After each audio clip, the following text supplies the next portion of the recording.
Today on the net, a stork arrested in Egypt on suspicion of spying. An online campaign to end violence against children in India. And who do you think deserves to be buried in the Pantheon?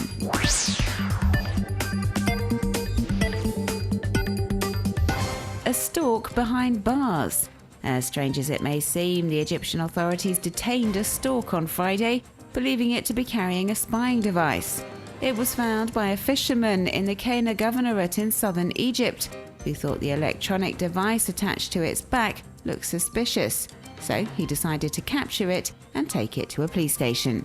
But the veterinary committee called in to assist the government officials and environmental organisations involved in the inquiry determined the device was neither a bomb nor a spying system. They discovered it was quite simply a wildlife tracker installed by Hungarian researchers to follow the movements of these migrating birds. Indeed, the white stork has its own page on the scientific project's website, which features a satellite map showing the bird's journey as it migrates towards the southern part of the African continent at this time of year. And the arrest has, of course, inspired all sorts of mockery on social networks, particularly as the Egyptian authorities initially identified the stork as a duck. Web users have been poking fun and commenting on the story under the hashtag #SpyDuck, and also discussing Egypt's intensified climate of distrust towards foreign nations following the ouster of Mohamed Morsi. UNICEF India has launched an online campaign against violence towards children with a particular focus on sexual abuse of young girls.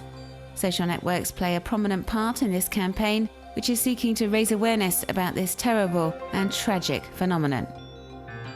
On the campaign's presentation page, which tells us that of the 24,000 rapes reported in 2011, 30% involved children, the NGO is asking Twitter users to use the hashtag #EndViolence to tweet, retweet and speak out against child abuse, and also share their stories if they too were abused as a child.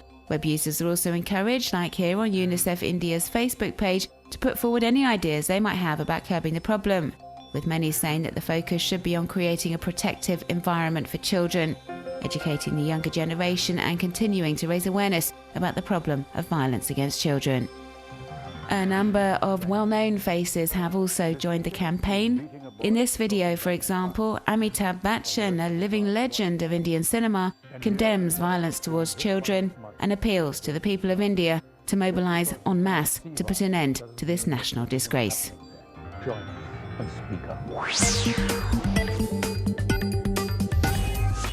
Who deserves to be buried in the Pantheon? Web users the world over have until the 22nd of September to cast their vote via the website belonging to the prestigious Pantheon Mausoleum in Paris, which is the final resting place of some of France's greatest men and women. The poll will be reported back to the President, François Hollande, at the end of the month, and has seen a number of feminist groups campaigning for more women to be given the honour. The Malaysian government is asking citizens to share their ideas on how public funds should be allocated next year by posting under the hashtag Budget 2014. The authorities will consider suggestions when they begin drafting the 2014 budget in October. Social networkers have seized the opportunity to have their say with ideas on education, public transport and also the economy. They can also submit proposals via a special website set up by the government, a platform that's proving pretty popular indeed. The man who made this video had a great idea which will be of great interest to anyone who feels they have better things to do with their weekend than mowing the lawn. He's attached the mower to a post with a length of rope so it does all the work on its own. A simple and effective trick which will no doubt bring a smile to the faces of weekend gardeners everywhere.